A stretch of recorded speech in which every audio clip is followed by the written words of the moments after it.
सहनावतु सहनौ भुनक्तु सह वीर्यं करवावहै तेजस्विनावधीतमस्तु मा विद्विषावहै। ॐ शान्ति शान्ति शान्तिः।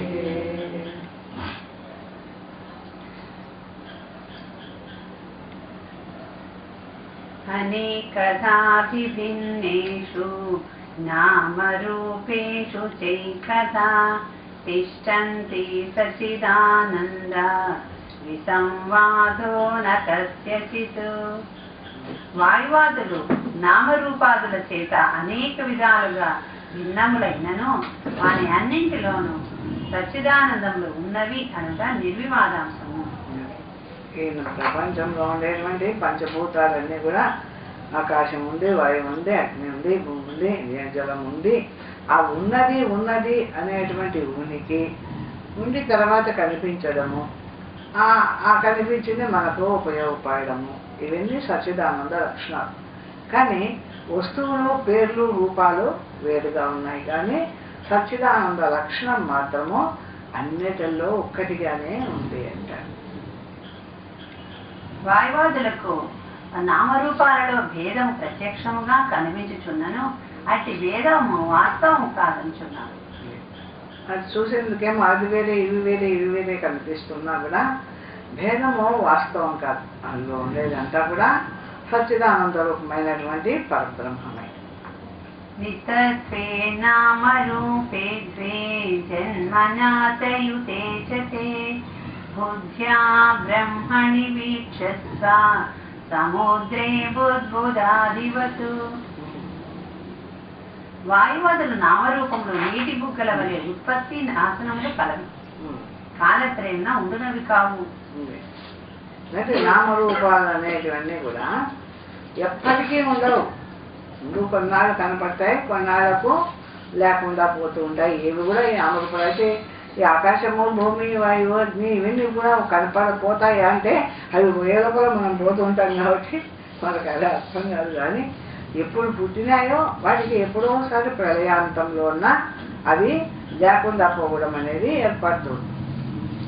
అందుచేత ఆ నామరూపములు వాస్తవం కావని ఎరిగి బ్రహ్మ సాక్షాత్కారాన్ని పొందము.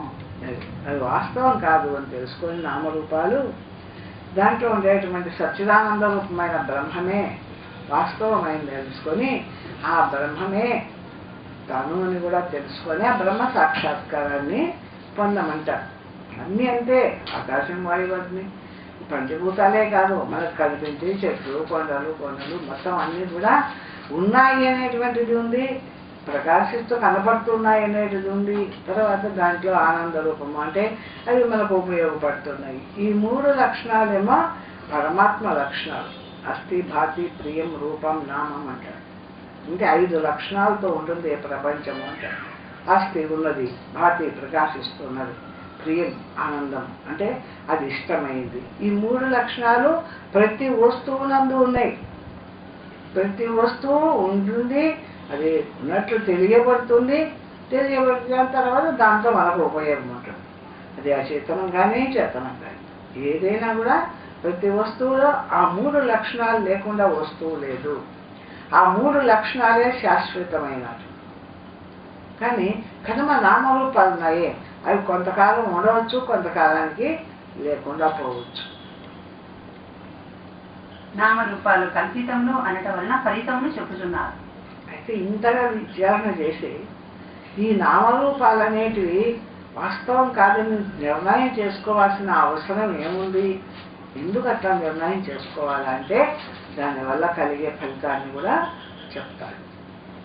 సచ్చిదానంద రూపేస్మిన్ పూర్ణే బ్రహ్మణి వీక్షితే స్వయమేవావజానాతి నామరూపే శనైః. అద్వితీయమును సచ్చిదానంద స్వరూపమును పూర్ణమును అయిన బ్రహ్మం యొక్క సాక్షాత్కారం కలిగినచో నామరూపములు కల్పితములని మెల్లమెల్లగా తెలియగలవు. ఎంతెంత ఈ సచ్చిదానందాలు 3 ఉన్నాయని చెప్తున్నాం కదా ప్రతి వస్తువులో. ఆ సచ్చిదానందాలు 3 సత్యం అని తెలుస్తూ ఆ పరమాత్మ స్వరూపం ఇప్పుడు నేను కూడా ఉంటేనే దాన్ని తెలుసుకున్నా. నాకు కూడా ఉన్నాయి సచ్చిదానందాలు. నేను ముందు ఉండవాలి, ఉంటేనే ఇతరాన్ని చూస్తున్నా. నేను ఉన్న తర్వాత ఉన్నట్లు ఆ ఉపయోగపడుతుంటేనే నాకు ఉనికికి ఒక ప్రయోజనం. కాబట్టి ఉపయోగపడుతున్నా. నా వల్ల నేను ప్రపంచానికి కొంత ఉపయోగకరంగా ఉన్నా. కాబట్టి ఈ శరీరంలో కూడా సచ్చిదానందాలు ఉన్నాయి. ఎందుకంటే శరీరము ఈ అచేతనమైనా కూడా ఇది ఉనికి ఉండడము, ప్రకాశించడము, అది ఒకరికి ఉపయోగపడడం. 3 లక్షణాలు ఈ జడమైన శరీరంలో కూడా ఉన్నాయి. కానీ ఈ 3 లక్షణాలు దేనివి అంటే పరమాత్మవి. దీనిలో ఉండేటువంటి పరమాత్మ స్వరూపాలు. ఈ నామరూపాలు ఉన్నాయే, ఈ దేహము ఒక రూపము, దీనికి ఒక పేరు. ఇవి వాస్తవమైనది కాదు. కొన్నాళ్ళకు లేకుండా కూడా పోతాయి, కొన్నాళ్ళు కనిపించవచ్చు, కొన్నాళ్ళు లేకుండా పోవచ్చు. కానీ సచ్చిదానందాలు ఈ దేహం విడిచిన తర్వాత కూడా పరమాత్మ ఉంది. ఈ దేహాన్ని ఇంకొక దేహాన్ని ఏది తెచ్చుకుంటూ ఉంది అంటే ఈ జీవరూపమైన పరమాత్మ ఇంకొక శరీరాన్ని పొందుతుంది. అది పోయేది కాదు. ఆ విధంగా ఈ ప్రపంచానికి మనం కానీ మనకు కావలసిన ఇతర వస్తువులు కానీ, ప్రతి వస్తువు అంటే ఉండడం, ప్రకాశించడం, ఉపయోగపడడం. ప్రతిదీ గురించి కారణం గురించి ఏమి ప్రతిదీ ఉండడము, ఉపయోగపడము, ఉనికి ఉన్నట్టు తెలియబడి. ఇంతే కదా జగత్తులో ఏముంది రక్షణ. జగత్తులో ఉన్నది ప్రతిదీ కనిపించడం, అది ఒక ఉపయోగపడము, అది ఉన్నట్లు తెలియబడడం. ఈ 3 లక్షణాలే కదా. ఈ 3 లక్షణాలు దేనివి అంటే పరమాత్మ లక్షణాలు. ఈ పరమాత్మ లక్షణాలని మనం ఎంతెంత బాగా తెలుసుకొని ఆ పరమాత్మ సచ్చిదానంద రూపమైన పరమాత్మ సత్యము అని దాని యందు నిలబడుతూ ఉంటామో అంతంత నామరూపాలతో కూడిన జగత్తు అసత్యము, మిథ్య అని దాని యొక్క వ్యవహారాన్ని వదిలేస్తూ ఉంటాం. ఈ 2 ఉన్నాయి. అంటే జగత్తు యొక్క మిథ్యాత్వాన్ని బట్టి సత్యమైన పరమాత్మ నిర్ణయం జరుగుతుంది. పరమాత్మ నిర్ణయం ఎంతగా చేస్తాడో అంతంత జగత్తు యొక్క అసత్యత్వం కూడా తేలుతూ ఉంటుంది. ఆ విధంగా జరుగుతాయి. ఇవి రెండింటినీ ఎందుకు విచారించవాలా అని చాలా మంది అడుగుతారు కదా. పరమాత్మే ఉండకూడదా? ఈ జగత్ సృష్టి ఎందుకు చేయవాలా ఈశ్వరుడు? ఈ జగత్తుని ఎంత ఈ సృష్టి చేయడం ఎందుకు?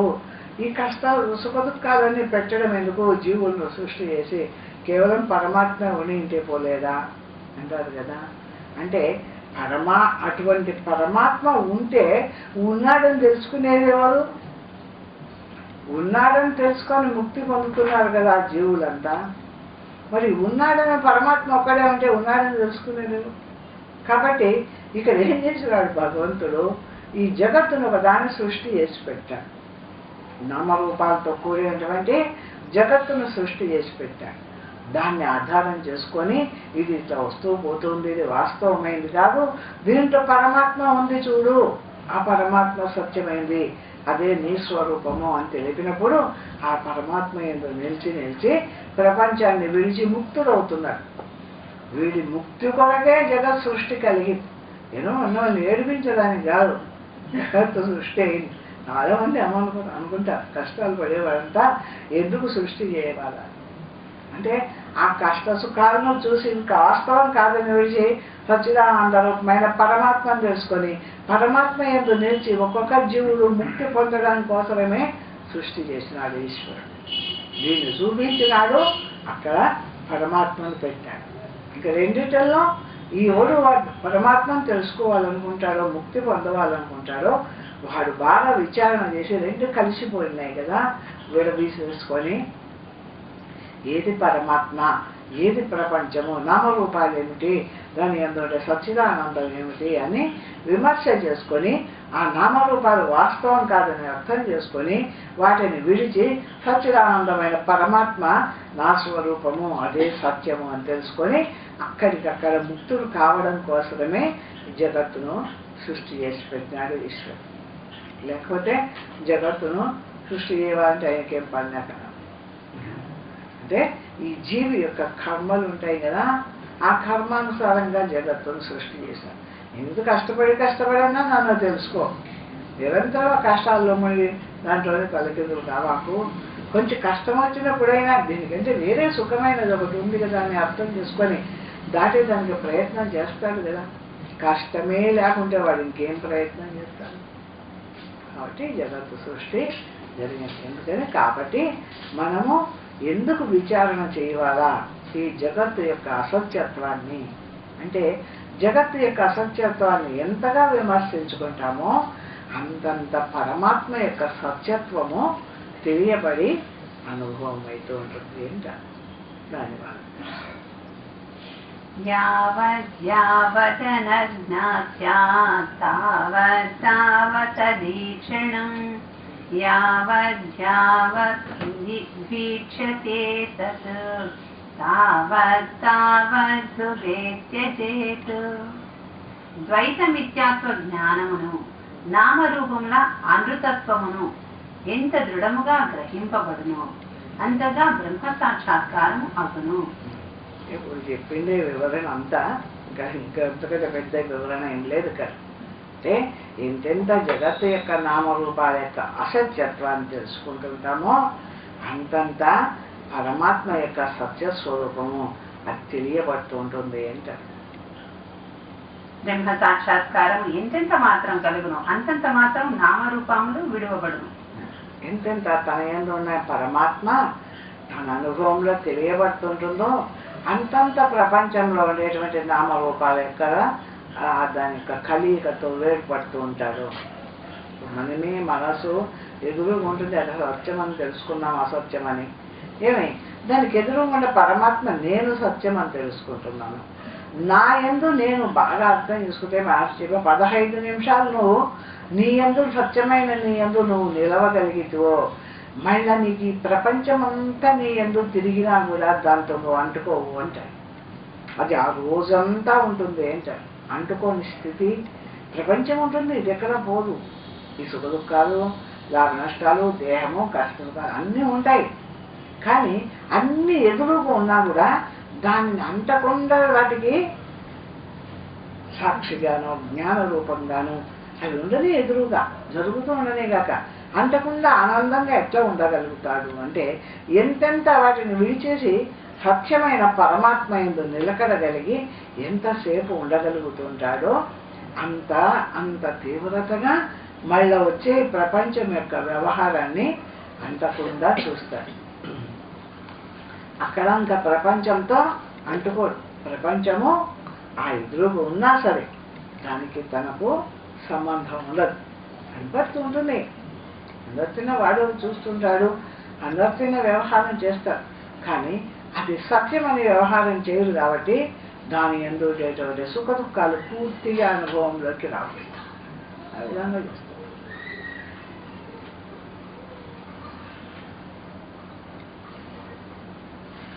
ద్వైతమందు అనాదరణ అభ్యాసం యొక్కయు బ్రహ్మాభ్యాసం యొక్కయు ప్రయోజనమును జీవన్ముక్తిని అని చెబుతున్నారు. జీవన్ముక్తి అంటే బతికుండగానే మనం ముక్తిని సంపాదించవాలంటే ఏదో చనిపోయి నాకు ముక్తి వస్తుందిలే, అప్పుడు ఏదో స్వర్గలోకము ఏదైనా పోతాంలే వైకుంఠానికి అని కాదు. బతికుండగానే ముక్తి పొందవాలంటే ఎంతెంత మన ఎదురు ఉండేటువంటి జగత్తు సత్యం కాదని తెలుసుకుంటామో, ఎంతెంత పరమాత్మ సత్యం అని తెలుసుకుంటామో అంతంత జీవన్ముక్త స్థితిని అనుభవించగలుగుతాడు. అందుకు బాగా విచారణ చేయి. ఇది అసత్యమైన పదార్థం అంతా మన ఎదురుగా ఎట్లా ఉంది, దీనికి సాక్షిగా సత్యంగా నేను ఎట్లా ఉన్నాను నిరంతరం, నా లక్షణం ఏమిటి, దీని లక్షణం ఏమిటి అని బాగా ఎంతెంత విచారణ చేస్తావో అంతంత దాన్ని వదిలేసి నీ సత్యమందు నిలుస్తుంటావు. కాబట్టి అదే జీవన్ముక్తి. అప్పుడే వదిలేస్తుంటాడు కాబట్టి ఎదురుగా ఉండేటువంటి సుఖ దుఃఖాలతో వాడు సంబంధపడాడు కాబట్టి అక్కడనే ముక్తిని అనుభవిస్తూ ఉంటాడు. బతికుండగానే ముక్తిని అనుభవిస్తాడు, చచ్చిపోయిన తర్వాత ముక్తి కాదు. ఆ విధంగా జీవన్ముక్తి కలుగుతుంది అంటాడు. తథాప్యాసీన విద్యాయాం సుస్థితాయామయం పుమాన్ వివన్నేవ భవేన్ముక్తో న పురస్తు యథాతథా. ద్వైత నిత్యాత్మ అభ్యాసము చేతను బ్రహ్మాభ్యాసం చేతను అట్టి అభ్యాసము చేయి పురుషుడు ఈ శరీరము ధరించి ఉన్నను బ్రతికి ఉండియే సంసార బంధ విముక్తుడవుతున్నాడు. బతికి ఉండగానే సంసార బంధంలోంచి విముక్తి పొందుతాడు. ఎంతంత పరమాత్మ స్థితి ఎందు అభ్యాసం నిలబడుతుంటాడో, ప్రపంచాన్ని వదిలేస్తుంటాడో వాడు ఈ శరీరం ఉన్నప్పుడే ముక్తిని పొందుతుంటాడు అంటాడు. అందుకే మనము అటువంటి ముక్తులను సేవిస్తూ ఉంటాం కదా. మహర్షి ఏమి, సాయిబాబా ఏమి, శంకరాచార్యులేమి, మన రామకృష్ణ పరమహంస, వీళ్ళంతా కూడా జీవన్ముక్తులు. వాళ్ళు బతికి ఉండగానే ఆ ముక్త స్థితిని సంపాదించారు. ఆ ఉన్న దేహంలోనే వాళ్ళు ముక్త స్థితిలో ఉండినారు కాబట్టి వాళ్ళని మనం దైవంగా భావిస్తుంటాం. లేకపోతే వాళ్ళకు మన శరీరం ఉన్నట్టే శరీరాలు ఉన్నాయి కదా. ఆ మాట అనుకోం కదా ఎవరం. వాళ్ళను దేవతలుగానే పూజిస్తాం. ఎందుకు అంటే ఆ దైవత్వాన్ని వాడు ఆ శరీరంలో ఉండగానే సంపాదించినారు కాబట్టి. స్థూల శరీరం ఉంది కానీ వాళ్ళు మన తిన్న బతకలే. వాళ్ళు ఈ దేహాన్ని, ప్రారంధాన్ని, మనసును, విషయాలను అన్ని వదిలేసి ఉన్న పరమాత్మ ఏదో ఆ పరమాత్మ ఎందు నిలిచి ఆ జీవన్ముక్త స్థితిని అనుభవించినారు కాబట్టి వాళ్ళను మనము బతికి ఉన్న దైవాలుగా, నడిచే దేవుడు అంటారు కదా, సంచరించే దేవుళ్ళు అంటారు. అంటే దేవుళ్ళు ఎవరో మనకు తెలియదు, ఎక్కడో రాత్రి గ్రహాలను చూస్తాడు, కదలలేవు వదలలేవు. కానీ ఈ శరీరంతో ఉండే ఆ ముక్తిని పొందినాడు చూడు, వాళ్ళు మన ఎందు నడిచే దేవుళ్ళు అంటారు. ఆ విధంగా ముక్త స్థితిలో ఉన్న మహానుభావులందరూ కూడా మనకు పూజనీయంగా కనపడుతుంటారు. బ్రహ్మాభ్యాసంను వివరించుతున్నారు. బ్రహ్మాభ్యాసం అంటే ఏమది అని చెప్తున్నారు. ఇటువరకు వచ్చింది, మళ్ళీ వచ్చింది. తచ్చింతనం తత్కథనం అన్యోన్యం తత్ప్రబోధనం ఏకదేశ పరస్వంచ బ్రహ్మాభ్యాసం విదుర్బుధాః. బ్రహ్మాభ్యాసము అన సర్వకాలములందు సర్వావస్థలయందు బ్రహ్మస్వరూపమును గూర్చియే ప్రసంగించుట, ధ్యానించుట, బోధ చేయుట, శ్రవణము చేయుట. దాని గురించే, పరమాత్మను గురించే ఏమి చింతించడం, ఎప్పుడు పరమాత్మను గురించి అనుకోవడం, ఆ పరమాత్మను గురించే ఇతరులు ఒకరితో ఒకరు మాట్లాడుకోవడం, ఆ పరమాత్మను గురించే ఇతరులకు బోధ చేయడం, ఆ పరమాత్మనే ఒక తట్టు కూర్చొని మననం చేసో, ధ్యానం చేసో ఆ పరమాత్మ స్థితిని పొందడం. ఇట్లా నిరంతరము అతచింతనం తత్కథనం అన్యోన్య తత్ప్రబోధనం. దాన్ని ఆ విధంగా ఎవడు ఎప్పుడు అలవాట్లో పెట్టుకుంటాడో వాడు ముక్తుడు. అది బ్రహ్మాభ్యాసము అంటాడు. బ్రహ్మాభ్యాసం నంది చిత్తమును ఏకాగ్రముగా ఉంచుట. ఎప్పుడు కూడా అటు చదువుకుంటాడో, అటు వింటాడో, అటు అనుభవం చేసుకుంటాడో, ఇటు ఎవరితో చెప్తూ ఉంటాడో. ఈ విధంగా బ్రహ్మాభ్యాసాన్ని గురించి నిరంతరం ఒకరితో ప్రసంగిస్తూ ఉంటాడు కదా, అది కూడా బ్రహ్మాభ్యాసమే అంటాడు. నాకేం పని, ఏం నేను ముక్తి పొందినా నాకు చాలు, ఎప్పుడు వరకే నేను చెప్పి వాళ్ళందరినీ నా బయట తీసుకురావాలి, నాకెందుకు, కాబట్టి నేను వాళ్ళని విడిచేసిన, నేను చెప్పదలుచుకోలేదు అంటాడు. ఏం లాభం చెప్పదలుచుకోకపోతే? వాళ్ళకు చెప్పలేదు అని నేను శ్రేష్ఠనం అని ఎట్లా అవుతావు? అట్లా చెప్తూ ఉండడం కూడా అభ్యాసం అంటున్నాడు కదా. దాని గురించి చింతించు, దాని గురించి ఒకరితో ఒకరు మాట్లాడుకోండి, పరమాత్మ తత్వాన్ని గురించి, దాని గురించి ఇతరులకు బోధ చేయి. నీకెంత మాత్రం తోచింటే తెలియబడితే అంత మాత్రం ఇతరులకు బోధ చేయి. ఏకాంతంగా కూర్చొని దాన్ని అనుభవాన్ని తెచ్చుకుంటూ ఉండు. ఇది బ్రహ్మాభ్యాసం కదా. మరి అది లేదంటే నువ్వు ఇంకెక్కడ ఉంటావు? ప్రపంచంలో ఉంటాం అంతే కదా. ఇప్పుడు ఈ గంటన్నర కూడా నాకు ఇంట్లో ఉన్నా కూడా ఏదో మాట్లాడుతూ వస్తుంది, జరిగిపోతుంది. ఏం లాభం? ఏదో ఇక్కడ కూర్చుంటే 10 మందికి ఉపయోగపడతాం, మనకు ఉపయోగపడుతుంది. ముందు 10 మంది కోసం కూడా కాదు, ఒకరి కోసం చెప్పేవాడు చాలా సేపు చెప్పలేదు, దొరుకుతుంది. ఎన్నాళ్ళు చెప్తాంది, ఏమో వాళ్ళకి వస్తే ఏమనుకుంటే మనకే వచ్చింది అనుకుంటారు. కానీ అది ఒక్కరి కోసం చెప్పేది కాదు. బ్రహ్మస్వరూపాన్ని గురించి బోధ చేయడం అంటే తన కొరకే. తాను ఆ గంటన్నర చెప్పేవాడు కూడా ఆ బ్రహ్మీ స్థితిలో ఆనందంగా నిలబడంతే చెప్పలేడు కదా. మరి ఇది కూడా బ్రహ్మాభ్యాసమే కదా. 10 మంది బాగుపడతారు, నేను బాగుపడతా, అంతేగాని స్వార్థం కోసం కూడా ఉంటుంది. కానీ ఏదో ఎవరికో నేనేమో మేలు చేస్తున్నానని వాళ్ళందరికీ నేను బోధ చేస్తున్నాను కాదు. బోధ చేయడానికి వినేవాడు కావాలి. ఆశ్చర్య వక్త, కుశలాశ్చర్య వక్త. నువ్వెవరు గోడకి చెప్తావు, ఎంతసేపటి చెప్తావు, ఎవరు వినేవాళ్ళు లేకపోతే పూజకి చెప్తామా? వినేవాడు దొరకడం కూడా అదృష్టమే అంటాడు. చెప్పేవాడు దొరకడము అదృష్టమే, వినేవాడు దొరకడం కూడా అదృష్టమే, కష్టం అంటాడు మాండుక్యంలో. అది ఆశ్చర్యం అంటాడు. చెప్పేవాడు దొరికినాడా ఆశ్చర్యం, వినేవాడు దొరికినాడా ఇంకా ఆశ్చర్యం పొమ్మని. కాబట్టి ఆ చెప్పడము వినడం అనేది ఇది బ్రహ్మాభ్యాసమే కానీ వేరే కాదు. కాబట్టి మహానుభావులంతా మనకు అంతగా బోధిస్తూ వచ్చినారు. వాళ్ళు ఎంత ఉత్సాహంగా చెప్తారు చూడు. ఎవరన్నా ఏడుస్తూ బాధపడుతూ చెప్పవలసి వచ్చినే అని చెప్తాడా?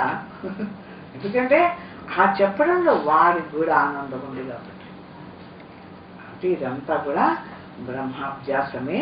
ఆ విధంగా విదుర్బుధ అంటే గొప్ప వాళ్ళంతా ఈ విధంగా చేస్తూ ఉన్నారు అంటారు.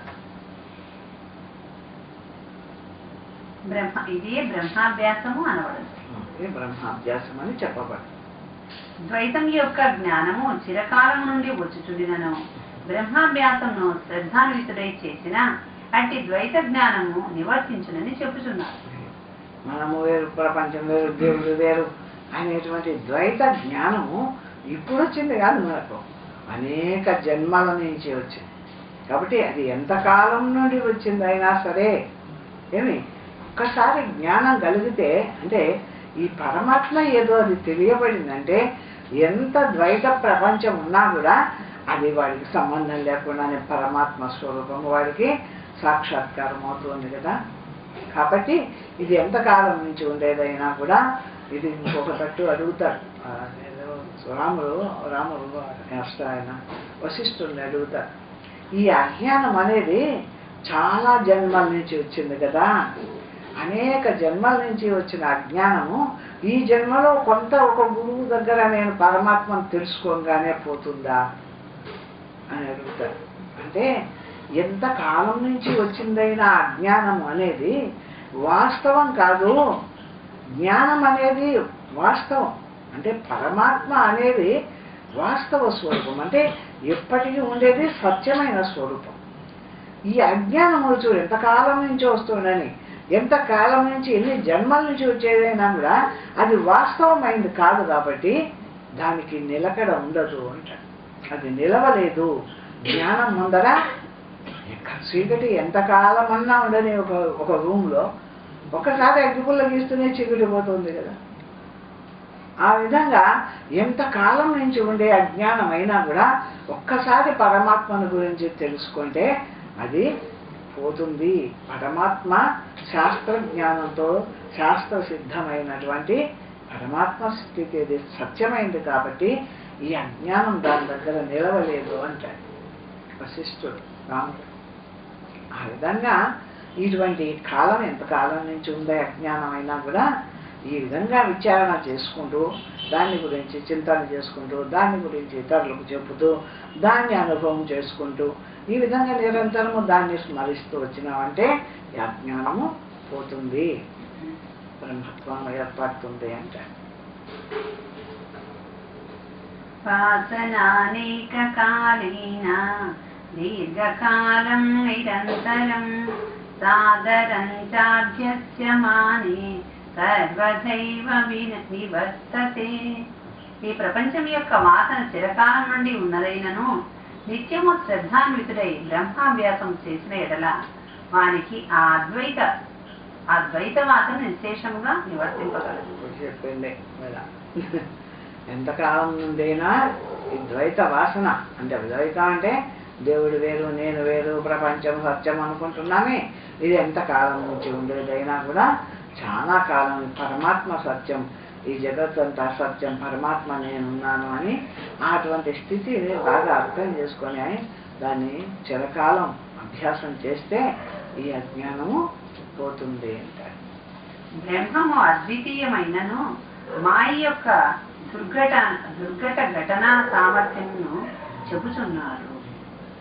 ఇది రెండవది లేకుండా అంతటా ఉన్నా కూడా మాయ చాలా బలీయమైంది.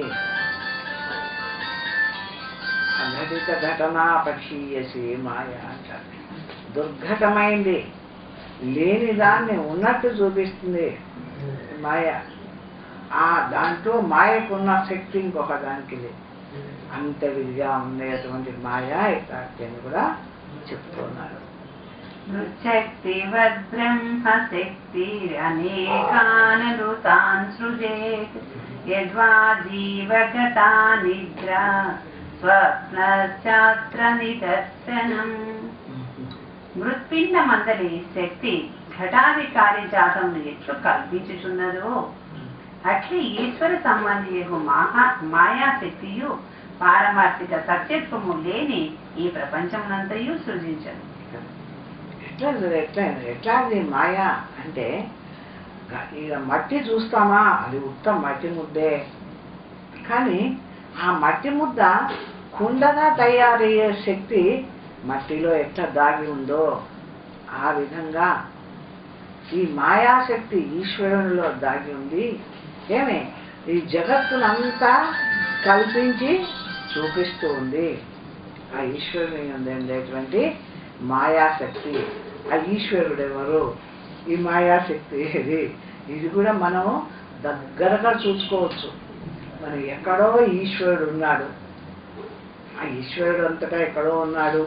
ఆ ఈశ్వరుడి నుంచి మాయాశక్తి వస్తుంది, అది ఒక దయ్యం మాదిరో భూతం మాదిరో ఎందక్కర్లే వచ్చింటుంది. దాంట్లో మరి ఎందుకు వస్తుందో లేదో వివరణలో ఒక్క నీ యొక్క స్వప్నాన్ని చూసుకోమన్నాడు. నీ యొక్క స్వప్నమే ఉండేది నీవే, అక్కడ ఎవరు లేరు. ఎవరున్నారు? హాయిగా మంచం మీద పడుకోండి శరీరము. ఏమే ఇక్కడ ఏ వస్తువులు లేవు, ఏ మనుషులు లేరు. కానీ ఎంత ప్రపంచాన్ని నీకు తెచ్చి చూపిస్తుందో చూడు. మొత్తమంతా నీకు ఏదో వాటిలో మనుషులు, బంధువులు, అట్లా అన్నీ నీలో ఉండేటువంటి ఒకే మాయాశక్తి అన్నిటిని చూపించింది కదా. అక్కడ ఏమి లేకపోయినా అంత సత్తా నీ మనస్సుకే ఉంటే పరమేశ్వరునికి ప్రపంచం అంతా ఉన్నట్లు చూపించడంలో ఆయనకి ఏం ఇబ్బంది వస్తుందేమో అదేనేమో చూడాలి.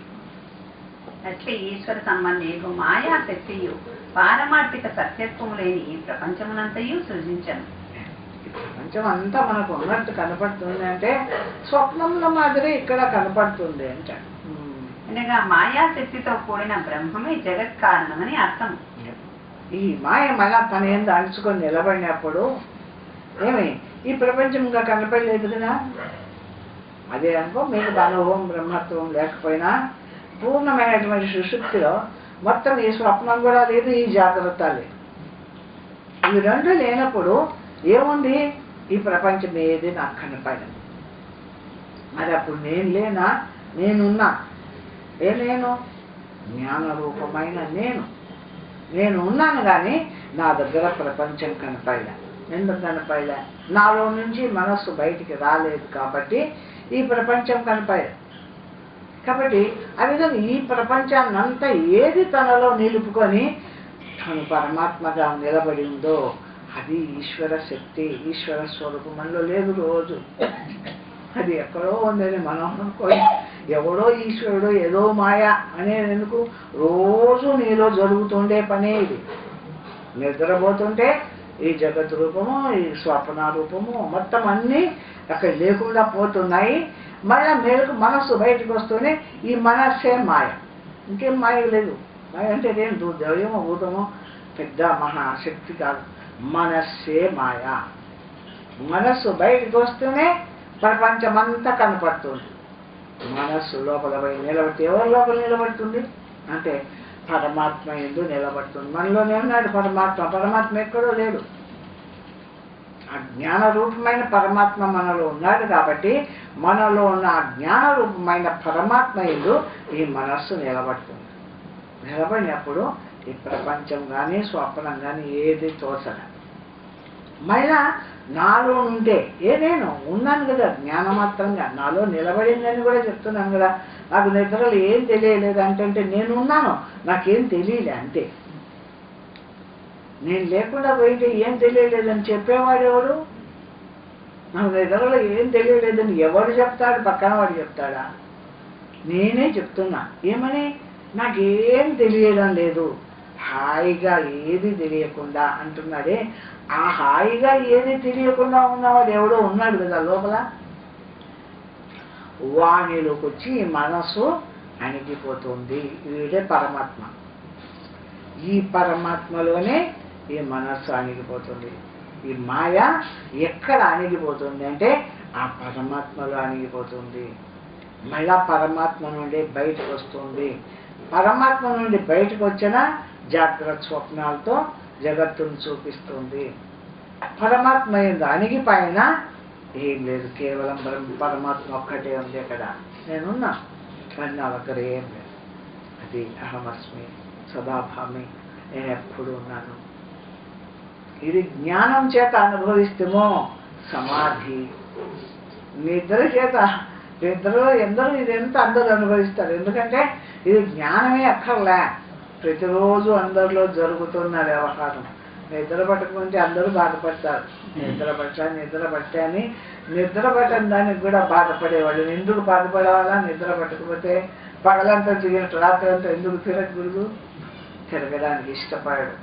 అంటే ఈ మాయారూపమైన మనోరూపమైన ప్రపంచాన్ని కొంతసేపు అనిస్తే కానీ వాడికి పూర్ణమైనటువంటి సుఖము ఆనందము రాదు. కాబట్టి ప్రతి వాడు ఆ సుఖం కావాలనే కోరుతుంటాడు. పశుపక్షాదులు కూడా నిద్రపోతాయి. వాడికి ఏం జ్ఞానం ఉందా? మూర్ఖుడు నిద్రపోతాడు, వాడికి ఏం జ్ఞానం ఉందా? మహారాజు నిద్రపోతాడు, వాడికి ఏం కొదవయ్యా తెల్లవాళ్ళు అనుభవిస్తే అనుభవాలు లేవా? అంటే ఎవ్వరూ తెల్లవాళ్ళు ఎప్పుడు ఈ ప్రపంచాన్ని అనుభవించేదానికి ఎవ్వరూ కోరడు. ప్రతి వాడు కూడా ఈ అనుభవాన్ని అంతా తనలో నిలుపుకొని తన్మాత్రంగా ఉండడానికి నిద్రను ప్రతివాడు కోరుతాడు. అయితే ఇది తెలిసి కోరడం అంటే ఈ నిద్రని ఎందుకు కోరుతున్నాను, ఈ నిద్రపోయేటప్పుడు నాలో ఏం జరుగుతుంది అని మాత్రం ఎవరికి అర్థం కావడం లేదు. కాబట్టి దాన్ని తెలియకుండా అనుభవిస్తున్నాడు. అంతేగాని తెలిసిన జ్ఞాని ఏమనుకుంటాడు? ఏదో మొత్తం నా ఎంత అణిగిపోతుంది. దొరకు అధ్యాయంలో వచ్చింది కేవలం నిద్రే పరమాత్మ స్థితి అని కూడా వచ్చింది. అయితే నిద్రే పరమాత్మ స్థితి అని నిర్ణయం చేసినామంటే ఏమి పశుపక్షులు కూడా మోక్షానికి పోవాలి. ఏమి ఆవు ఎనుములు కూడా కాసేపు నెమరు వేసుకుంటూ కన్ను మూసుకొని స్థిమితంగా కూర్చుంటాయి ప్రపంచాన్ని చూడకుండా ఏకాగ్రతగా. మరి అవన్నీ మోక్షానికి పోతున్నాయా? పోవడంలే. కాబట్టి జ్ఞానాన్ని సంపాదించి నువ్వు జ్ఞానం చేత ఆ పరమాత్మ యందు నిలిచి నీ యందు నీవు ప్రయత్నంగా నీ మనోబుద్ధులన్నిటినీ ఆ ఆత్మ యందు నిలబెట్టి ఆ నిద్రలో ఏ విధంగా ఏది అనుకోకుండా నిలబడినావు ఈ జాగ్రత్తలో అట్లా నిలబడు. ఇది ఆత్మ అని తెలుసుకో. ఆ విధంగా నీవు నిలబడి ఇది నా స్వరూపం అని తెలుసుకుంటువో నీకు జన్మరాహిత్యమై ముక్తిని పొందుతున్నావు అంటాడు. కాబట్టి అదే నిద్రతో సమానమైందే. దాన్ని నిద్ర అంటున్నాము, దీన్ని సమాధి ధ్యానము అంటాం, ముక్తి అంటాం. అక్కడి నుంచే వస్తుంది, మనలో నుంచే వస్తుంది ప్రపంచం. అక్కడ ఇక్కడ కాదు, మనలో నుంచే వస్తుంది. మయ్యేవ సకలం జాతం మయి సర్వం ప్రతిష్ఠితం మయి సర్వం లయం యాతి తద్బ్రహ్మాస్మ్యహమద్వయం. నాయందే పుడుతుంది, నాయందే నిలబడుతుంది, నాయందే లయిస్తుంది. ఆ బ్రహ్మమే నేను అని తెలుసుకో. ఈ విధంగా నీలో పరమాత్మ ప్రకాశిస్తున్నాడని తెలుసుకో. దేవుడు అంటే ఎక్కడో ఉన్నాడు, మనకు అందుతాడో లేదో, మనం ఆ దైవాన్ని పొందుతామో లేదో ఇష్టానుకోవాకు. ఇదో ఈ దైవం నాలోని అన్నాడు. ఈ దైవం నుండే నేను బయటకు వస్తున్నా, ఆ దైవంలోనే పోయి నిలబడుతున్నా. ఒక మనస్సు అనుకున్నా, జీవుడు అనుకున్నా కూడా అక్కడి నుండే బయటకు వస్తున్నాను, అక్కడ నేను నిలబడుతున్నాను. నా ఉనికి దైవము, ఆయన ఆత్మస్వరూపం అని కదా మనం జ్ఞానం చేత తెలుసుకొని ఆ విధంగా అభ్యాసం చేసుకుంటూ, బ్రహ్మాభ్యాసం విదుర్బుధ అని చెప్పినాడు కదా, ఆ విధంగా అభ్యాసం చేసుకుంటూ ఆ స్థితిలో నిలిచి ఈ మాయను లోపల నిలబెట్టి నువ్వు ఆ అనుభవం చేసుకోమంటాడు. అప్పుడు నీకు ముక్తి కలుగుతుంది జీవించి ఉండగానే. అనగా మాయాశక్తితో కూడిన బ్రహ్మమే జగత్ కారణమని అర్థం. ఈ జగత్తంతా కనిపించడానికి ఏం కారణము అంటే ఇటువంటి ఈ మాయకు ఆధారమైన నేనున్నాను, నేను ఉండి నాలో నుంచి మనస్సు బయటకు వచ్చి నేను కాదు, ఈ దీంట్లో ఉండేటువంటి జ్ఞాన రూపమైన నేను, పరమాత్మ నాయన నేను, నాలో నుంచి బయటకు వస్తుంది, ప్రపంచం తయారవుతుంది, నాలోని అణిగిపోతుంది అని ఈ విధంగా నీవెవరో నువ్వు తెలుసుకోమంటాడు. సత్యముగాని మాయాశక్తి ఎట్లు ప్రపంచమును సృజింపగలదు అనినా, ఉత్పత్తి నాశములు కలిగి నిద్రాశక్తి స్వప్నమును, అట్టి స్వప్నంలో రథగజాదులను సృజించుటలేదా అని సిద్ధాంతి చెప్పుచున్నారు. అది ఈ మాయ అంటే అది అచేతనం కదా, దానికి స్వతంత్రమైన శక్తి లేదు కదా. అది వచ్చి ఈ ప్రపంచాన్ని అంతా ఎట్లా సృష్టి చేస్తుంది, ఇంత ప్రపంచాన్ని చూపిస్తుంది. ఆ మాయకు ఏ రూపము లేదు కదా, అచేతనం కదా అంటావేమో. నీ నిద్రనే చూసుకో, నీ నిద్రలో నీ మనస్సే ఏమి చేతనం కాదో పాటు కాదు, అది అన్నట్టు కనిపించి లేకుండా పోతుండేది. ఆ మనస్సే నీకు స్వప్నంలో రథాలు గజాలు ఇల్లు వాకిళ్ళు మొత్తం పిల్లలు మొత్తం అంతా చూపిస్తుంది. పరమేశ్వరులో ఉండే మాయాశక్తి ఈ ప్రపంచాన్ని చూపించడంలో ఆశ్చర్యమేముంది అంటే, స్వప్నే వియద్గతిం పశ్యేన్ స్వముహూర్తచ్ఛేదనం యథా ముహూర్తే వత్సరౌఘం చ మృతపుత్రాదికం పురం. నిజముగా ఆకాశగమనము తన తలను నరుకుట, ముహూర్త కాలంలో అనేక సంవత్సరాలు గడుచుట, పుత్రాదులు చచ్చుట జరగకపోయినను అట్లు జరిగినట్లు కనిపించుట నిద్రాశక్తి సామర్థ్యాన్ని చూపుతున్నారు. నిద్రాశక్తి ఎంత గొప్పది చూడు. ఈ మాయ నిద్రాశక్తి అంటే ఈ మాయాశక్తి ఎంత గొప్పది చూడు. నువ్వేమో ఆకాశంలో తిరుగుతున్నట్టు నీకు అనిపిస్తుంది, అంటే కళలో. ఏమి మళ్ళా బాగా పిల్లలు బాగుంటే ఎవరో ఒకరు చనిపోయినట్టు అనిపిస్తుంది, నీ తలే నీకు నరికినట్టు అనిపిస్తుంది. ఇవన్నీ జరిగినాయా అంటే ఏమీ జరగలే, జరగకపోయినా జరిగినట్టు నీకు చూపిస్తుంది కదా. కొంచెం 2 నిమిషాలు 3 నిమిషాలు జరుగుతున్న స్వప్నము అనేక సంవత్సరాల విషయాన్నంతా ఒక నిమిషంలో నీకు చూపిస్తుంది. మాయకు ఇంత శక్తి ఉండేది నీకు అర్థం కాలేదా? నీలో ఉండే మాయాశక్తి. ఇప్పుడు అది పోని, నిద్ర అంటే పోని. మనము జాగ్రత్తగా కూడా కుర్చీలో కూర్చుంటాం, ఏం పని లేకుండా కూర్చున్నప్పుడు మనం పిల్లలు పెద్ద అవడము, వాళ్ళ పిల్లలు పుట్టడం, వాళ్ళు ఏదేదో అయిపోవడము, ఇదంతా కొన్ని సంవత్సరాలు కొన్ని ఏళ్ళు పట్టేటువంటి రూపం అంతా ఒక్క 10 నిమిషాలు నువ్వు కుర్చీలో కూర్చొని ఊహిస్తేనే మొత్తం అంతా జరిగినట్టు చూపిస్తుంది మన మనసు. మరి చూడు దానికి ఎంత సత్తాను. అన్ని ఏళ్ళు గచ్చవాలంటే ఎంత కాలం పడుతుంది నువ్వు అనుకున్నది. కానీ అప్పుడు నీకంతా స్వచ్ఛంగానే ఉన్నట్టు చూపించింది కదా ఆ మనస్సు. మరి ఆ మనస్సుకి అంత శక్తి ఉంది కదా నీలో ఉండేటువంటి నిద్రారూపమైనటువంటి మాయాశక్తి అంటారు. ఇదం యుక్తమిదం నేతి వ్యవస్థా తత్ర దుర్లభ యథా యథేక్షతే యద్యత్ తద్యుక్తం తథా తథా. స్వప్నమునందు ఇది సంభవము, ఇది అసంభవము అనే నియమము లేదు. స్వప్నమునందు సంభవాసంభవములు వివేకము లేదు. కాన కలయందు అనుభవింపబడినది అంతయు ఉన్నదియే చెప్పవలెను. ఇది జరుగుతుందా జరగదా అనేటువంటి జ్ఞానం అక్కడ లేదు. ఇది ఇట్లా వాస్తవంగా ఉందా అని అంటే జరగకపోయినా కూడా జరిగినట్టేమో నీ చేత అనుభవం పడింది కదా అంటాడు. పులి ఇక్కడ వస్తుందే రూమ్లో పడుకోలేవాడికి, కానీ పులి వచ్చినట్టు మీద పడినట్టు అది చంపినట్టు ఏడ్చినట్టు నిన్నేమో ఏడిపిస్తుంది కదా, నువ్వు ఏడ్చి లేచి కూర్చుంటున్నావు కదా ఆ సమయానికేమో. మరి నీకు ఎట్లా అనిపించింది? అది నిజంగా జరిగిందా అంటే జరగలేదు కదా. ఆ విధంగా నీ మనస్సే అసంభవమైన దానిని సంభవంగా చూపిస్తుంది కదా. అంటే దానికి కానీ ఏడ్చిన వాళ్ళ కళ్ళ కూడా వచ్చేది ఉంది.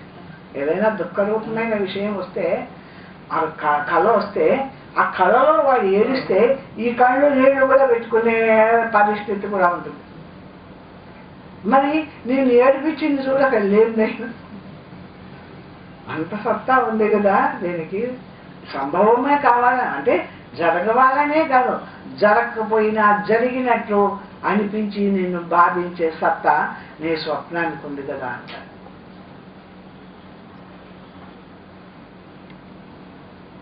ఈదృశో మహిమా దృష్టో నిద్రాశక్తిర్యథా సదా మాయా శక్తిరచింత్యోయం మహిమేతి కిమద్భుతం. పరిచ్ఛిన్నుడకు జీవుని యందు ఉన్న నిద్రాశక్తికే ఈసి సామర్థ్యము కలుగుచుండగా అపరిచ్ఛిన్నమైన పూర్ణమైన పరబ్రహ్మమును ఆశ్రయించిన మాయాశక్తికి ఈ ప్రపంచమును సృజింపగల సమర్థత ఉన్నది అనుట యందు ఏమి వింతగలదు? నీలోని నిద్రకి అంత సత్తా అంటే అంతటా నిండి ఉండేటువంటి పరమేశ్వరుడు ఉన్నాడు కదా, సర్వవ్యాపకుడు. ఆయన ఎందు ఉండేటువంటి మాయాశక్తి ప్రపంచమంతా నీకు చూపించడంలో ఆశ్చర్యం ఏముంది అంటారు. నిద్రాశక్తికి ఇటు ప్రభావం ఉండగా మాయాశక్తిని గురించి చెప్పవలసినది. నిద్రాశక్తికి ఎంత శక్తి ఉంది కదా, నా మాయాశక్తికి ఎంత గొప్ప ప్రభావం ఉండవాలా అంటాడు. శయానే పురుషే నిద్రా స్వప్నం బహువిధం సృజేత్ బ్రహ్మణ్యేవం నిర్వికారే వికారాన్ కల్పయత్యసౌ. ఏ ప్రయత్నంలో లేక నిర్వికారుడై నిద్రించుచున్న జీవుని యందు గల నిద్రాశక్తి నానావిధ స్వప్న పదార్థములను సృష్టించుచున్నది. అటువలనే నిర్వికారమగు పరబ్రహ్మమందు గల ఈ మాయాశక్తియు నానావిధ కార్యవర్గమును నిర్మించుచున్నదని తెలియవలెను. ఆ విధంగా మన స్వరూపం కూడా ఏమిది అంటే నిర్వికారమైన పరబ్రహ్మమే. బాగా ఈ జ్ఞానాన్ని అభ్యాసం చేసుకొని విచారణ అది చేసుకొని కాసేపు ఆ అనుభవం చేసుకోవడానికి మనం ప్రయత్నించినప్పుడు మన యందు కూడా ఉండేటువంటిది ఆ మహాస్వరూపమైనటువంటి పరబ్రహ్మ స్వరూపమే మన స్వరూపమే. అటువంటి మన స్వరూపమందు ఈ ప్రపంచాన్నంతా తెచ్చిపెట్టే ఈ మాయాశక్తి ఉంది. కాబట్టి అంతటా ఉన్న పరబ్రహ్మంలోంచే ఈ ప్రపంచం కనపడినట్టు నీ యందు కూడా నీవు నిలకడగలిగి నిలబడితే పరబ్రహ్మం. చిత్తే చలతి సంసారో తన్నిశ్చలే మోక్ష ఉచ్యతే అంటుంది శాస్త్రం. అంటే ఈ మనస్సు కదిలిందో ప్రపంచాన్ని అంతా చూపిస్తుంది, మనస్సు కదలేదో మోక్ష స్వరూపం. ఎంత సులభం, ఏముంది ఇక్కడ కష్టం అంటే మనం చూసుకోవాలైతే అది ఏదో ఈ బ్రహ్మత్వం అంటే ఏమో ఎట్లా పొందుతామో మన వల్ల అవుతుంది ఇంత అవసరంలే. ఒక్కొక్కసారి శాస్త్రంలో చెప్పిన రీతిగా అట్లా చిత్తే చలతి సంసారం తన్నిశ్చలే మోక్షం నిశ్చలే మోక్ష ఉచ్యతే అంటుంది కదా. అదే నీ మనస్సును కదిలించకుండా ఒక్క నిమిషం నిలబెట్టుకొని చూడు. ఆ పని చేయలేం. మన మనసుతో ఇంత కార్యం చేపిస్తామే, ఒక్కసారి నిలబెట్టి కూడా చూడలేమా అంటే చూడవచ్చు. ఒక్కసారి అట్లా నిలబెట్టి ఈ మనస్సు నిలుస్తూనే ఎట్లా ఉంది, మనస్సు చెలించితే ఎట్లా ఉంది, ఈ రెండు విభాగాలను అట్లా ఒక్క క్షణం చేసి చూసుకోలేవా? ఏం కష్టం ఉందిగా. మరి ఈ మోక్షం అంటే ఏమిది, బంధం అంటే ఏమిది, సంసారం అంటే ఏమిది అని తెలుసుకోవడానికి ఇక్కడ నువ్వు ఒక్కసారి ప్రయత్నం చేస్తే నీకు తెలుస్తుంది. కాబట్టి ఆ విధంగా మనం తెలుసుకొని ప్రయత్నం చేయడంలే.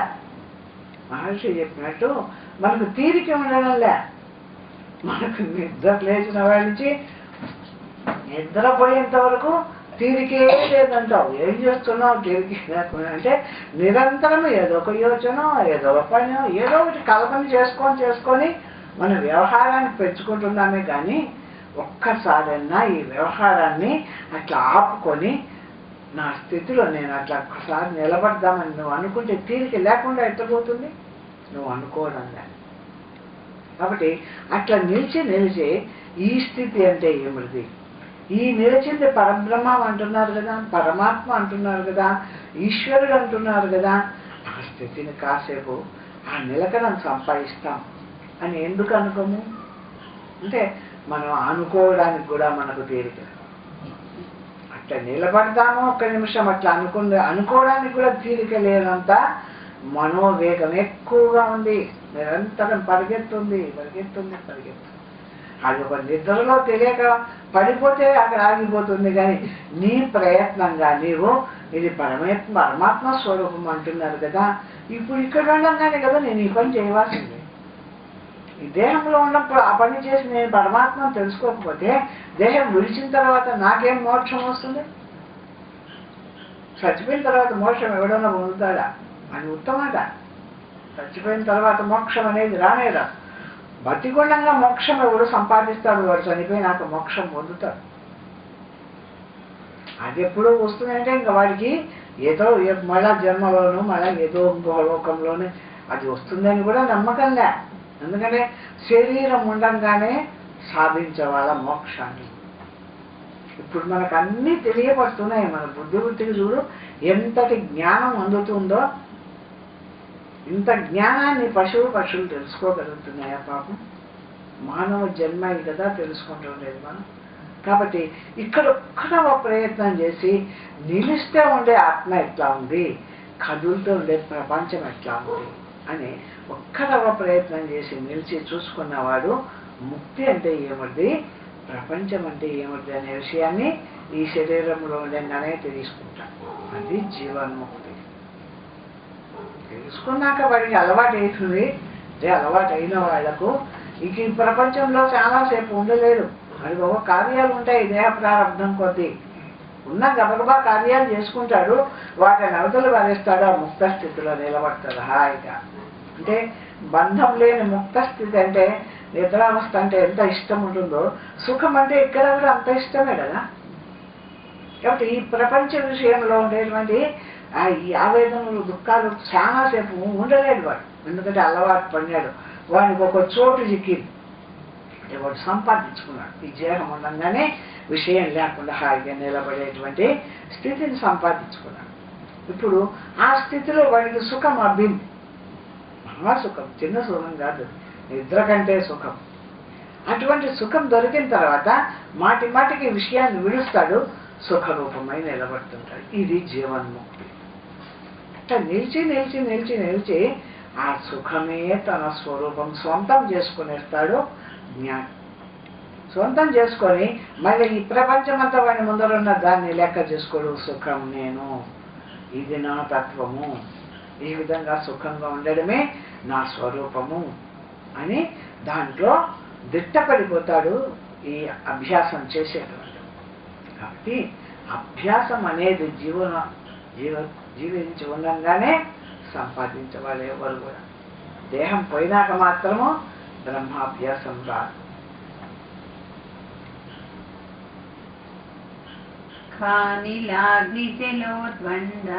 లోక ప్రాణి శిలాదికా వికారా ప్రాణిధీష్వంత చిచ్చాయా ప్రతిబింబిత.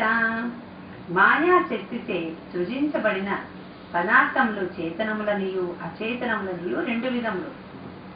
చేతన వస్తువుల బుద్ధుల యందు లేక అంతఃకరణముల యందు సాక్షి చైతన్యము ప్రతిఫలించుతున్నది. అచేతనములకు అట్టి బుద్ధి లేదు, అందుచేత అట్టి సాక్షి యొక్క ప్రతిబింబమును లేదు. ఈ మనస్సులో చేతనాలు అచేతనాలు అనే రెండూ తెలియబడతాయి. చేతనాలు అయిన వాటిల్లో బుద్ధి ప్రతిబింబిస్తుంది, అచేతనాల్లో బుద్ధి ప్రతిబింబించదు అంటాడు, చెప్తాడు.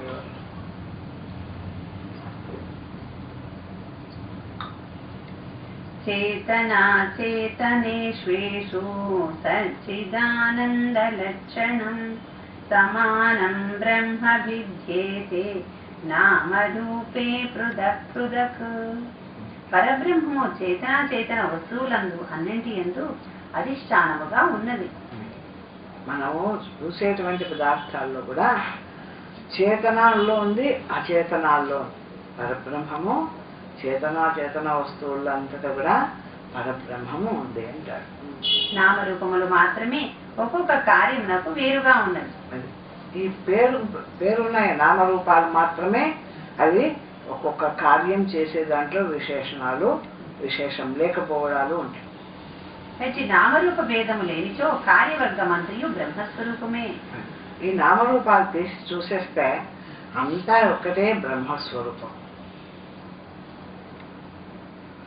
బ్రహ్మణ్యేతే నామరూపే పటే చిత్రమివ స్థితే ఉపేక్ష నామరూపే ద్వే సచ్చిదానందతిర్భవేత్. వస్త్రం నందు చిత్తరువులు ఉన్నట్లు బ్రహ్మం నందు నామరూపాత్మక ప్రపంచము కల్పింపబడింది. చిత్రం ఉంది, ఇప్పుడు పటం గీచినారు, ఆ పటంలో చేతనా వస్తువులు ఉంటాయి, అచేతన వస్తువులు ఉంటాయి. కొండ, చెట్లు, అచేతనాలు ఉన్నాయి గీచినటువంటి పటంలో. ఏమి చేతనమైన మనుషులు, పశువులు, పక్షులు, అవి కదిలేటివి అవి ఉన్నాయి.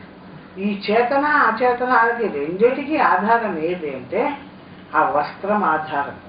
అంటే దేని మీద గీయబడినాయో ఈ చేతనాచేతనమైనటువంటి బొమ్మలన్నీ కూడా ఆ అన్నిటికీ ఆధారము ఆ యొక్క ఉన్నటువంటి కాగితమో వస్త్రమో ఆధారం.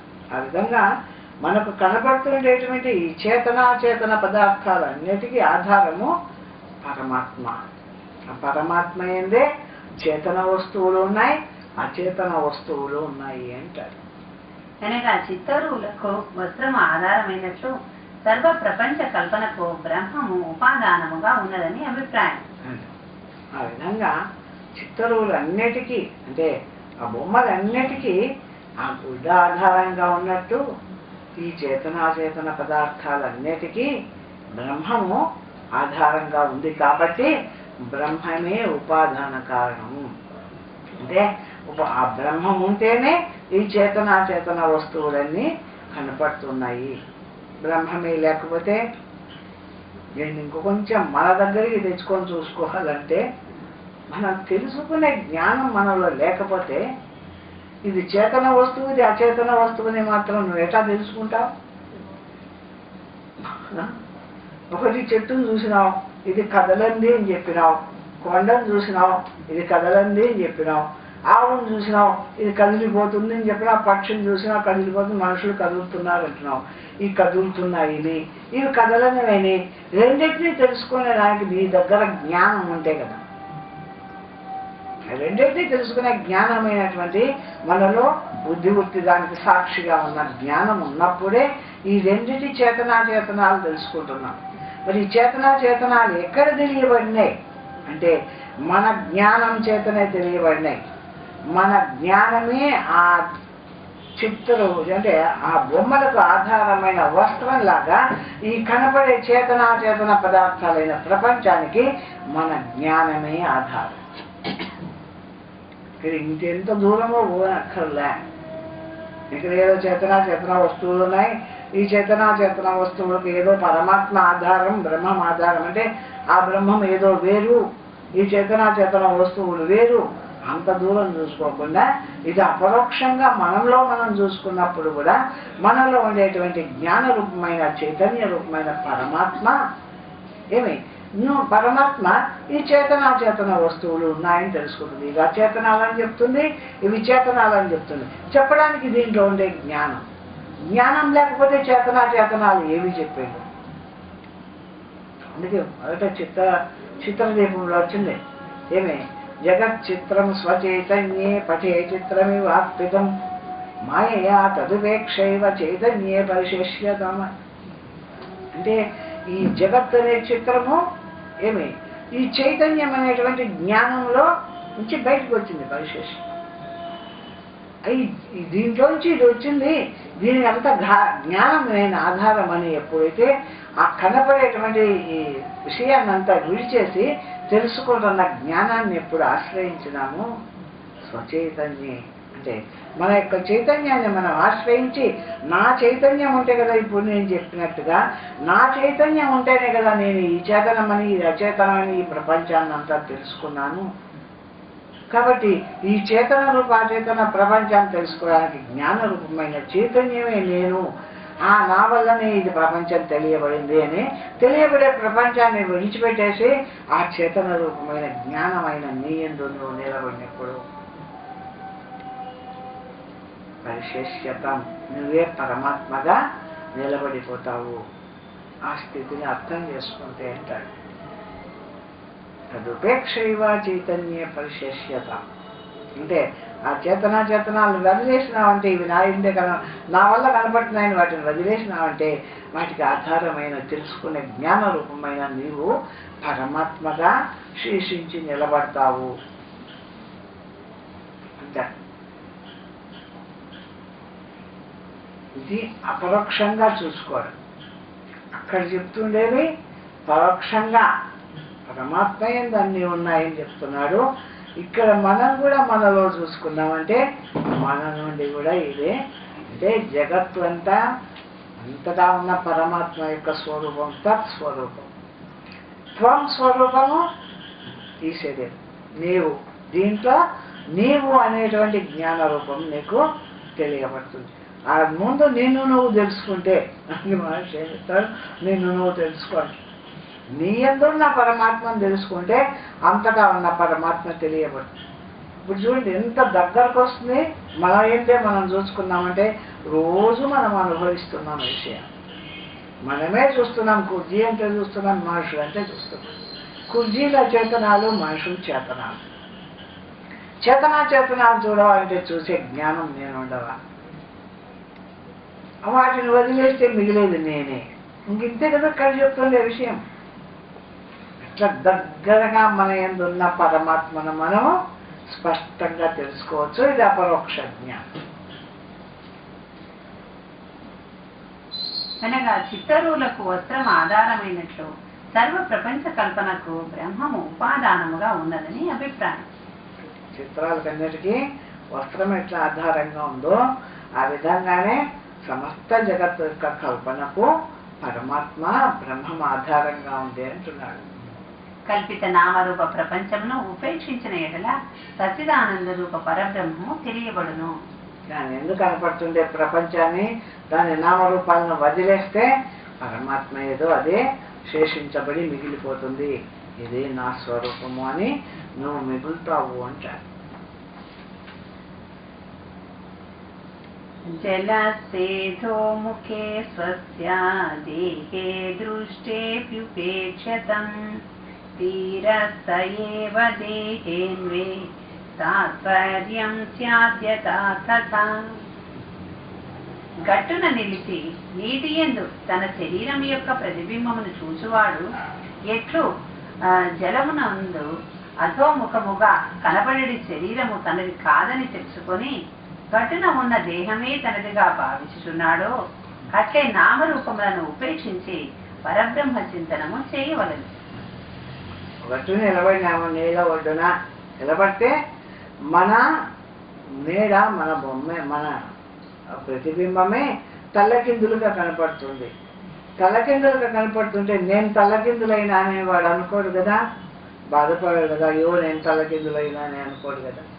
నేనేమో హాయిగా ఉన్నాను, గట్టు నుండి నేను కానీ దాంట్లో జలంలో తల్లకిందులు కనపడుతుండేది నేను కాదు అని దాన్ని ఉపేక్షించి గట్టున తాను హాయిగా ఉన్నాను, నేనేం కాలేదు తల్లకిందులు అని ఎట్లా నిశ్చయం చేసుకుంటాడో ఆ విధంగా ఈ జగత్తంతా కనపడుతుంది.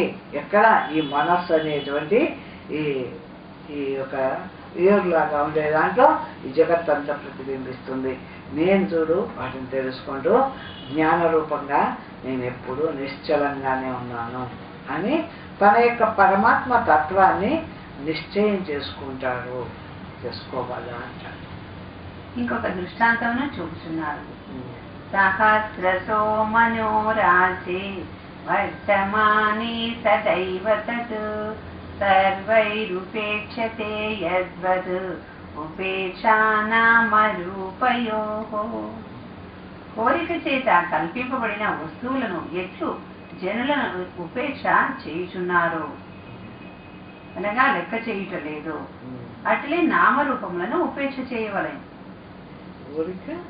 కోరికచే కల్పింపబడిన వస్తువులను ఎట్లు జనులు ఉపేక్ష చేయుచున్నారు. అప్పుడు అదే ఇంతకుముందు నేను చెప్పినట్టు కుర్చీలు కూర్చొని అన్నీ కోరుకున్నాం, అన్నీ భావిస్తున్నాం, అవన్నీ సత్యం అనుకొని ఇంకా వాటినే పట్టుకోం.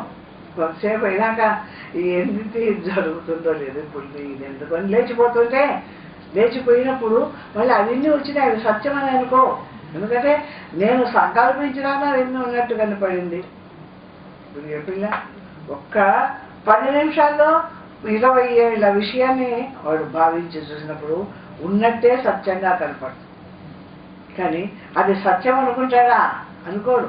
వదిలేసి ఇది వాస్తవం కాదులే, ఇది జరుగుతుందో లేదో అని మళ్ళీ వదిలేసేసి వెళ్ళిపోతుంది. ఆ విధంగా అంటాడు. అనగా నామరూపములు గల కార్యవర్గంతో కూడిన ఈ ప్రపంచమునందును అనాదరణ లేక మిథ్యాత్వ నిశ్చయము చేయవలేదు. కాబట్టి ఆ విధంగా మన మనస్సుతో సంకల్పించినప్పుడు వాటిని ఎట్లా వాస్తవం కాదనుకున్నామో ఆ విధంగానే మనస్సు బయటికి వచ్చినప్పుడు కనపడుతుంది నామరూప ప్రపంచం అంతా కూడా వాస్తవం కాదు. కాబట్టి నేను సంకల్పిస్తే కనపడుతుంది, లేకుంటే లేదు అనుకొని ఇక్కడ కూడా ఈ ప్రపంచం కూడా మనము సంకల్పిస్తేనే కనపడేది. నువ్వు సంకల్పిస్తే నీలో మనోరాజ్యము అంటే అర్థం. మనోరాజ్యం అంటే తనే సృష్టి చేసుకున్నాడు మనోరాజ్యం అంతా. నా పిల్లలు పెద్దవాళ్ళు అవుతారు, వాళ్ళు ఇంత వాళ్ళు అవుతారు, ఇంత డబ్బులు వస్తుంది, నేను ఇల్లు కడతాను, నేను ఇంత కోటీశ్వరుని అవుతాను అనుకుంటూ కూర్చోన్నాడు కుర్చీలో. 10 నిమిషాలే వాడు కూర్చుంది. ఆ 10 నిమిషాల్లో ఎంత కాలాన్ని జరిగేటువంటి పనిని ఊహించుకున్నాడు కదా, అది సత్యం అనుకున్నాడు. వాడు లేచిపోయేటప్పటికీ అసత్యం. ఎందుకు అనుకున్నాడు అసత్యం అని? అదంతా మనస్సు యొక్క ఊహలే అనుకొని లేచిపోయినాడు అంతే కదా. అట్టనే నువ్వు ఇక్కడ కూడా నువ్వు ఊహిస్తేనే కదా నీ పిల్లలు కనపడింది.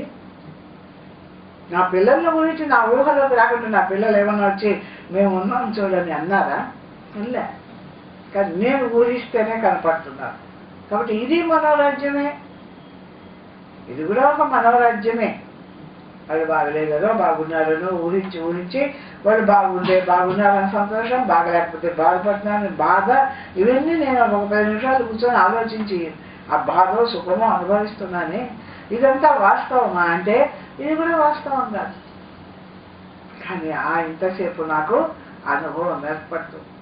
ఆ విధంగా ఇదంతా కూడా కల్పన మాత్రమే. ద్వైతం అద్వైతం పరమార్థత అన్నట్టు ఇదంతా కల్పన మాత్రమని ఎవడు విడిచి ఉపేక్ష చేసి ఆ ఉన్న పరమాత్మ ఎందు నిలబడుతున్నాడో వాడు ఈ ప్రపంచాన్ని విడిచి పరమాత్మలో నిలబడి సుఖంగా జీవిస్తున్నాడు. క్షణే క్షణే మనోరాజ్యం భవత్యేవాన్యథా వ్యథా గతం గతం పునర్నాస్తి వ్యవహారో బహిస్తథా. మనోరథ కల్పిత వస్తుజాతము అనుక్షణము మారుచు పోయిన వస్తువులు తిరిగి వచ్చుటలేదు. అట్లే జాగ్రత్త అవస్థ ఎందునో పోయిన వస్తువు అనాత్మ పదార్థము తిరిగి వచ్చుటలేదు. జాగ్రత్తలో కూడా ఆ పని జరుగుతుంది, నువ్వు గమనిస్తున్నావు లేదో అంటారు. ఇప్పుడు మనోరాజ్యం అంటే అదే కుర్చీలు కూర్చొని బాగా ఆలోచన చేసినప్పుడు ఆ వస్తువులు ఏవి వచ్చి నిలబడలేదు. ఆ విధంగానే నీకు కూడా ఇప్పుడు కూడా ఈ జగత్తులో కూడా మనకు పోయిన విషయం మళ్ళా రావడం లేదు చూడు అంటాడు. ఎందుకంటే అసత్యం అనుకున్నావు, నువ్వు ఎంతసేపు ఊహించింది మళ్ళా ఉండదు కాబట్టి అసత్యం అనుకున్నావు అంతే కదా. మనం అసత్యం అనుకోవడానికి కారణం కుర్చీలో కూర్చొని నేను ఊహ చేసిన నా మనోరాజ్యంలో నేను ఇంత గొప్పవాడిని అవుతా అని. కానీ మళ్ళీ లేచేటప్పటికీ అది మనస్సు యొక్క కల్పన లేని లేచిపోయినా కాబట్టి అది వాస్తవం అనుకోలే. అయితే నువ్వు జరుగుతుంది ఈ పని మాత్రం కల్పన నీకు వాస్తవం చూసుకో అంటే మన పోయిన చిన్నతనం వస్తుందా? మన యవ్వనం మళ్ళా రమ్మంటే వస్తుందా? ఇది కూడా పోయింది కదా. మరి ఆ బుద్ధి ఈ యవ్వనాన్ని చూసినావు, ఆ బాల్యాన్ని చూసినావు కదా, చూసినప్పుడు నీకు సత్యమే కదా అది జరిగిన విషయం అంతా. మరి ఇప్పుడు లేదే, మరి ఇది మాత్రం ఎట్లా సత్యం అనుకుంటా? మన పిల్లలు చిన్న పిల్లలప్పుడు ఎట్లా ఉన్నారు ముద్దు ముద్దుగా, ఇప్పుడు పెద్దవాళ్ళు అయిపోయారు. ఆ చిన్నతనం మళ్ళీ వీళ్ళలో ఇప్పుడు కావాలంటే రాకపోయా, ఇది మాత్రం సత్యమా? అదే ఆ బుద్ధి అనుభవించిందే సత్యం. కానీ ఈ బుద్ధి ఇది ఇక్కడ కూడా జరుగుతున్నాయి చూడు మార్పులు. అదే కాదు ఒక పళ్ళ కాలం కానీ ఒక పూల కాలం కానీ ఏమి ఆయా కాలంలో అవి కనపడుతున్నాయి, కాలం అయిపోతేనే అవి లేకుండా పోతున్నాయి. ఏవి కూడా కాలంలో కనపడుతూ లేకుండా పోతున్నాయి కదా. నీ అనుభవంలో కూడా, నువ్వు ఇప్పుడు అనుభవించే అనుభవంలో కూడా మళ్ళా రావడం లేదు కదా నీకు పోయినాటివి. ఎందుకు పోయిన గంట కూడా ఇప్పుడు రాదు. ఇంకా అంతవరకు చూసినా కూడా మధ్యాహ్నం పోయింది, ఈరోజు మధ్యాహ్నం, ఈ తేదీ, ఈ వారము, ఇదంతా మధ్యాహ్నం జరిగింది. ఇప్పుడు రమ్మండి ఇంకెట్టు వస్తుంది? ఇంకా రాదు. పోయింది పోయిందే పోయిందా. అట్లే ఉంది కదా ఇక్కడ. నువ్వు దీన్ని సత్యం అని ఎట్లా అనుకుంటా? అది అసత్యం అనుకున్నట్టు దీన్ని అసత్యం అనుకోరాదా? అంత ఆలోచిస్తారు జ్ఞానులు. జ్ఞానులకు బుద్ధి తీవ్రత ఎక్కువ. అంటే మనం తెలియకుండా మూఢంగా పోతూ ఉంటాము. వాళ్ళు విచక్షణ చేస్తారు ఇక్కడ ఏది సత్యం. ఒకప్పుడు బీదగా ఉండినాం, అప్పుడు అన్నం లేకుండా ఉండినాం, ఇప్పుడు మనకు బాగా లక్షణంగా జరుగుతుంది. అది పోయింది కదా, ఇప్పుడు మళ్ళీ బీదతనం రమ్మంటే వస్తుందా? ఇంకా రాదు. మరి పోయిన వస్తువు నీకు ఇప్పుడు మాత్రం వస్తుంది అంటారా? వాళ్ళ మీద షావుకారిగా ఉంటుంది, రేపు బీదవాళ్ళం అయిపోతుంది. ఆ షావుకారితనం మళ్ళీ రమ్మంటే వస్తుంది అంటే రాదు. పోయింది పోయిందే. మరి ఇప్పుడు రావడం లేదు కదా, దీన్ని మాత్రం ఎట్లా సత్యం అనుకుంటావు? మనోరాజ్యం లాంటిదే కదా ఇది అంటే అంత ఆలోచించేయి. కాబట్టి ఉపేక్ష, వదిలేసేయి. ఇదంతా కూడా అట్లాడితే, ఇదంతా కూడా మనసు చూసినంతసేపు కనపడేది ప్రపంచం. మనసు సంకల్పించకపోతే ప్రపంచం కనపడదు. కాబట్టి ఇది వదిలేసేయి. తదుపేక్షైవ చైతన్యే పరిశేష్యతాం. దాన్ని వదిలేసి చైతన్యం ఎక్కడ ఇదే సత్యం. ఈ చైతన్యం చూడండి, ఆ బాల్యంలో చూసింది. బాల్యాదిష్వపి జాగ్రత్తాదిషు తదా సర్వాస్వవస్థాస్వపి వ్యావర్తాదనువర్తమానం అహమిత్యంత స్ఫురంతం సదా. దక్షిణామూర్తి శ్లోకం. అంటే నా బాల్యము చూసినా, నా యవ్వనము చూసినా, నా కౌబాల్యం చూసినా, ఇప్పుడు నా ముదితనం చూస్తున్నా, జాగ్రత్త చూసినా, స్వప్నం చూసినా, సుషుప్తి చూసినా, జరిగిపోయిన కాలం అంతా చూసినా, ఎంతో నా సంసారము ఎన్ని విధాలు కష్టపడిందో, ఏ విధంగా సంసారం చేసినా అంతా చూసిన నేను ఇప్పుడు స్మరిస్తే నాకు మళ్ళా కనబడుతుంది నా చిన్నతనం ఎట్లా ఉండేది, నా యొక్క ధనం ఉన్నప్పుడు నేను ఎట్లా ఉండేది, ఇప్పుడు ఇన్ని మళ్ళా నాకు స్మరణలోకి వస్తున్నాయి. కానీ ఈ బుద్ధి మారింది, ఆ మనస్సు మారింది, కానీ దేహం మారిపోయింది. కానీ ఆ స్మరించే జ్ఞానం ఉండే అది మారిందా? దేహం అన్నీ మారిపోయినాయి, పరిస్థితులు మారినాయి, దేహము మారిపోయింది. కానీ ఆ రోజు ఉన్న జ్ఞానమే ఈ పొద్దు నాలో ఉంది. ఆ రోజు ఏ జ్ఞానం నా అవస్థలన్నీ చూసిందో ఆ జ్ఞానమే ఇప్పుడు ఉంది. జ్ఞానం మారలేదు. ఆ మారనటువంటి జ్ఞానమే పరమాత్మ. అనిత్యంత స్ఫురంతం సదా. అదే నేనని నిరంతరము భావించమంటాడు. మారకుండా ఉండేటువంటి జ్ఞానస్వరూపం ఉండే నాలో ఆ పరమాత్మ నేను అని నిరంతరం భావించు. ఈ మారిపోతూ ఉన్నాయే ఎదురుగా ఇవన్నీ వాస్తవం కాదనుకో.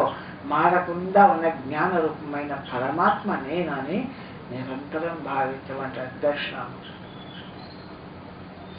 ఓం పూర్ణమదః పూర్ణమిదం పూర్ణాత్ పూర్ణముదచ్యతే పూర్ణస్య పూర్ణమాదాయ పూర్ణమేవావశిష్యతే.